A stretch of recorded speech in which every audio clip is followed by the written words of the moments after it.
یار بندہ گیا تھا نبی سے معافی مانگنے، حضور گناہ ہو گیا معاف کر دیں، آپ نے فرمایا بیٹھ جا، کیا ہوا؟ حضور میں حالت روزہ میں اپنی بیوی کے قریب چلا گیا۔ امام بخاری فرماتے ہیں نبی نے کہا 3 چیزیں ہیں شریعت میں، اکٹھے 60 روزے رکھ، قدمت اطلاع کے اندر سونیا ایک تے نبھا نہیں سکیا، آپ فرماتے 60 مسکینوں کو کھانا کھلا، معافی ہو جائے گی۔ قدمت اطلاع کے اندر سونیا میں آپ مسکین ہوں۔ تیسرا طریقہ یہ ہے کہ غلام خرید اسے آزاد کر دے، معافی ہو جائے گی۔ قدمت اطلاع کے اندر حضور میں آپ غلام ہوں۔ امام بخاری فرماتے ہیں حضور بڑا مسکرائے، حضور اتنا مسکرائے کہ آپ کی داڑھیں نظر آنے لگی۔ حضور نے یہ نہیں کہا کہ اب تو میرے پاس حل ہی نہیں، شریعت کی تو شرطیں 3 ہیں، نہیں، نبی فرماتے ہیں اجلس، بیٹھ جا، تیرا کچھ کر لینے ہیں۔ جہاں پہ کسی کا کوئی سہارا نہ بنے وہاں پہ نبی کے در پہ آ جاؤ، نبی سب کا سہارا ہے۔ امام بخاری فرماتے ہیں ابھی تھوڑا ہی وقت گزرا، ایک اور صحابی آیا، اس کے ہاتھ میں کھجوروں کی ٹوکری ہے، اس نے ٹوکری حضور کو پیش کی۔ جب کھجوروں کی ٹوکری سامنے آئی نا، نبی فرماتے ہیں اینا سائلن، وہ کدھر ہے جو معافی لینے آیا تھا؟ اس نے کہا لبیک یا رسول اللہ، حضور میں حاضر ہوں۔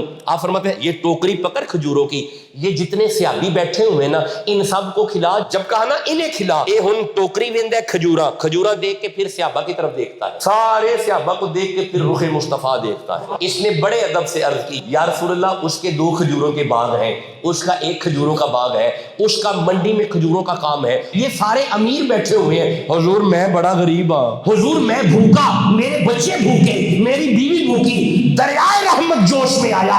امام بخاری فرماتے ہیں نبی نے کہا صحابی کھجوریں گھر لے جا، تو کھا، تیری بیوی کھائے، تیرے بچے کھائے، جاؤ ہم نے لکھ دیا تیری معافی ہو گئی ہے۔